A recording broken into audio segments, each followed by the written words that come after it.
Lepo pozdravljeni. Tole je drugi del 4. predavanja iz NMR spektroskopije. V tem predavanju smo se začeli spoznavati z dvodimenzionalnimi NMR eksperimenti, ustreznimi pulznimi sekvencami, ki jih potrebujemo.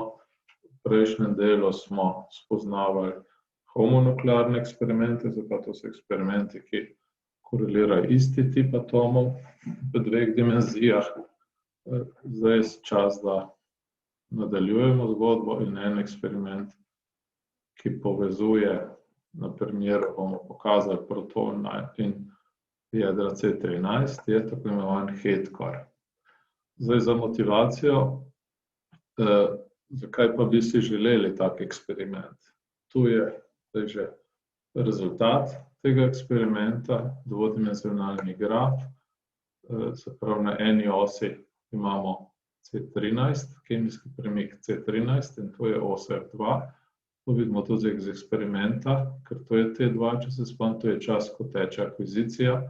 Zato detektiramo signal jedra C13 na detektorski tuljavi v indirektni dimenziji F1, se povezano s časom T1, ki smo ga inkrementirali, pa imamo kemijske premike protona. Spojinca, vidite v sredini določene korelacijske signale.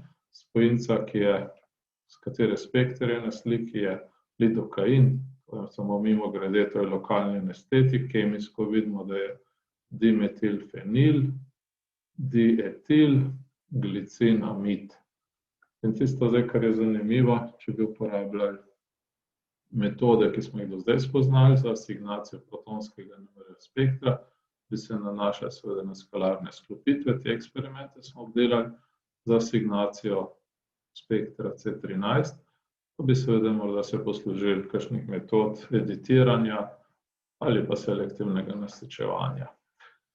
No, v tem predavanju seveda želimo razumeti, kaj se pravzaprav v času izvedbe takele pulzne sekvence dogaja. Vidite, da začnemo vzbujati protonsko magnetizacijo, dovolimo, da se razvija njen kemijski premik in sklopitvene konstante, porabimo drug 90-stopinjski puls in istočasno tudi na ogljikovem kanalu.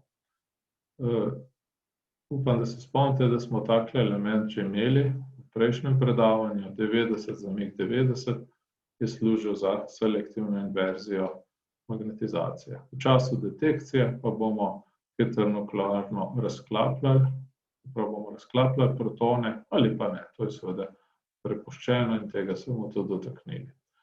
Če zdaj pogledamo po prvem 90-stopinjskem pulzu in takoj po tem pulzu, se pravi, predpostavljamo, da je proton, ki smo ga vzbudili, sklopljen s C13 jedrom, na katerega je direktno vezan, se pravi, imamo komponento alfa in beta, in če takoj zatem uporabimo 90-stopinjski puls, dobimo inversijo, se pravi, magnetizacija protona se odkloni vzdolž osi minus Z. Če pa nekaj časa počakamo, tukaj je nek karakteristični čas, ki je povezan seveda s skalarno sklopitveno konstanto, pa dobimo razvoj magnetizacije zaradi sklopitve protonov s C13 jadri. In po tem času invertiramo oziroma uporabimo 90-stopinjski puls in en del magnetizacije se odkloni vzdolž minus Z, drugi pa ostane vzdolž osi X. Če počakamo malo dlje časa, vidimo, da je magnetizacija se razvila še večji kot, porabimo 90-stopinjski puls in zdaj en del magnetizacije v antifazi vzdolž osi X, en pa je že, se pravi, vzdolž osi plus Z. Zdaj nekaj vidimo, da je količina inverzije odvisna od sklopitvene konstante. Se pravi, kako se komponente dupleta, ker gledamo za primer C13 jedra sklopljenega s H, kako prihaja do tega razvoja. O tem smo se že nekaj pogovarjali, samo toliko, da spomnim, ko smo se pogovarjali o ineptu, smo si zamislili takle energijski diagram, ko razmislimo, da imamo 13C in proton direktno vezan, seveda imamo 4 energijska stanja. Če pogledamo ogljikov spekter, bo seveda dublet intenziteta črt bo pa reda velikosti 4-krat manjša, ker smo rekli v povezavi z viromagnetnim razmerjem. Zdaj v naših eksperimentih, ki smo ga zdajle gledali, pa seveda bo signal, ki ga bomo zaznali v času detekcije, v času T2, moduliran s frekvenco protona, s katerim je skalarno sklopljen. In videli smo, da v času T1, se pravi v našem indirektni dimenziji, se pa signal spreminja s časom. Odvisen je pa od sklopitvene konstante, se pravi tisti časi razvoja magnetizacije. In od razprave o polarizacijskem transferju se spomnimo, da bo razmerje intenzitet 5:3. Tale stack plot na desni nam ravno nakazuje tako, da se posamezne komponente dupleta imajo različen razvoj. Zdaj, če malo razširimo razmislek, kakšna pa bo intenziteta ali pa amplituda signala ogljikovega jedra v času detekcije, seveda moramo upoštevati tako razvoj v času T1 kot T2. Bo neka trigonometrična funkcija, se pravi kosinusni in sinusni členi, odvisna bo od frekvence za protone, od frekvence za jedro C13, predvsem razvoj v času T2 in pa seveda razvoj sklopitvene konstante med tema dvema sklopljenima jedroma v času T1 in T2. Se pravi, ko dobimo tok na tuljavo in ko upravimo Fourierjevo transformacijo, dobimo takele 4 signalčke. Če bi uporabili, se pravi, takele naš korelacijski signal je sestavljen iz 4 signalov. Vzdolž F2, se pravi, imamo kemijski premik ali pa frekvenco za ogljikova jedra. Tale razdalja je seveda naš dublet. Prav tako pa imamo v indirektni dimenziji, imamo pa kemijski premik ali pa frekvenco protona in tudi ta razdalja je intenziteta, mislim, je skalarna sklopitvena konstanta.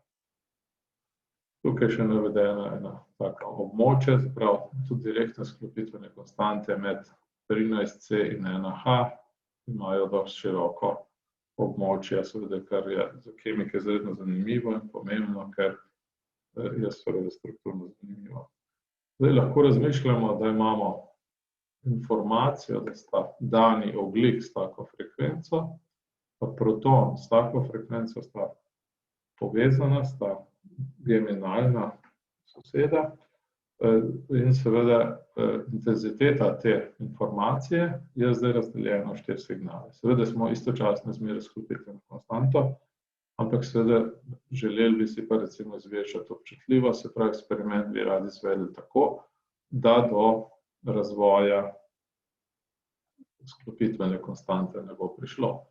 Zdaj tisto, kar ponavadi pomislimo je, razklapljamo, recimo protonsko ali pa ogljikovo jedro, zdaj tukaj seveda tega ne moremo narediti, ker polarizacijski transfer ravno sloni na tem, da selektivno invertiramo protonske, se pravi protonsko magnetizacijo.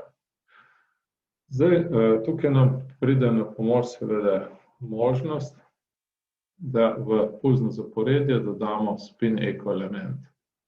Po tem elementu, se pravi zamik, 180-stopinjski pulz zamik, smo se precej pogovarjali, takrat smo rekli, da vse, kar se v času T1 polovico tej sliki razvije, bo pi puls prefokusiral.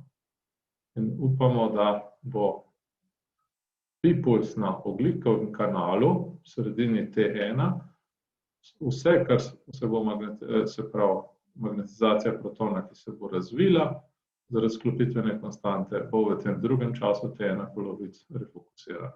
Tukaj imamo pa še 2 zamika, delta 1 in delta 2, ki bosta tudi poskrbela, oziroma bosta pa poskrbela, da bomo refokusirali magnetizacijo in bomo seveda tole nadaljevanje videli.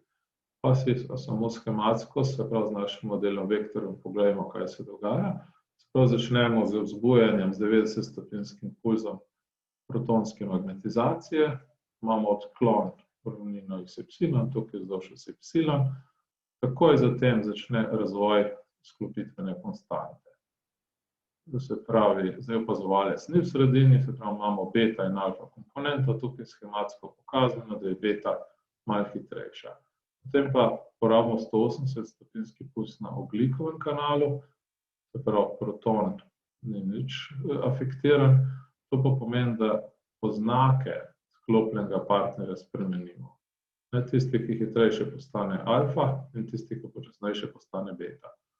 Zdaj pomeni, da bo seveda po enakem času bo hitrejši ujel počasnejšega in imamo refokusiranje vzdolž osi, tako seveda, kot si to izberemo.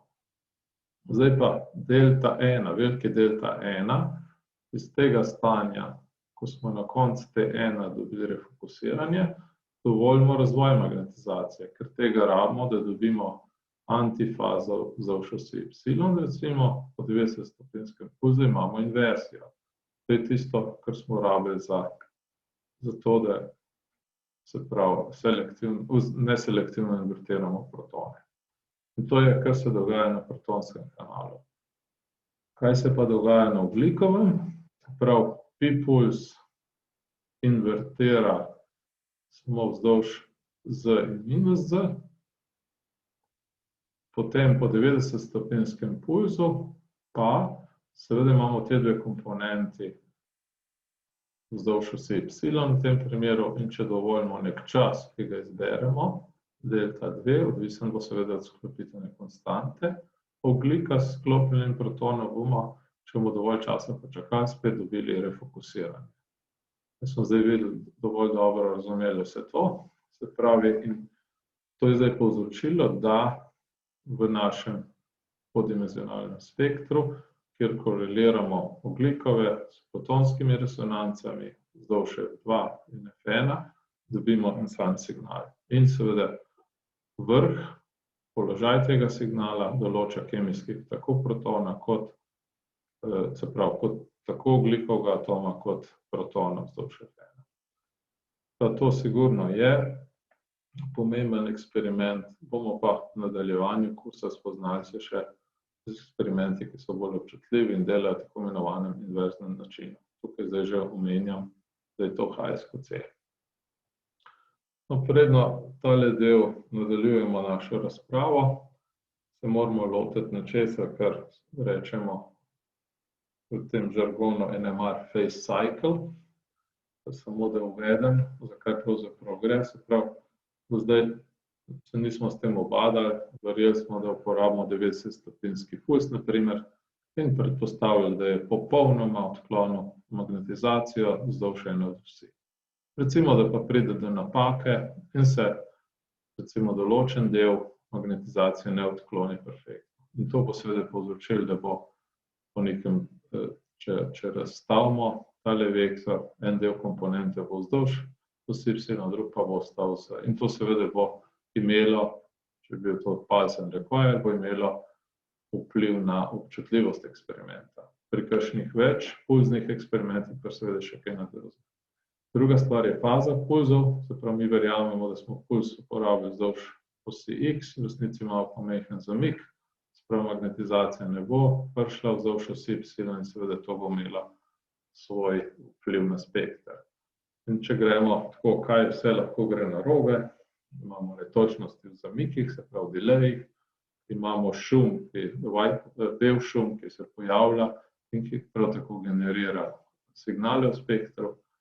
Na ta način pravzaprav je NMR občutljiv, ker vse motnje zelo občutljive detektorske tvoljave zaznajo in seveda dobimo signale v spektru, ki si jih nikakor ne želimo. Zdaj vprašanje, kako se teh signalov znebiti, teh signalov, ki ne prihajajo od vzorca.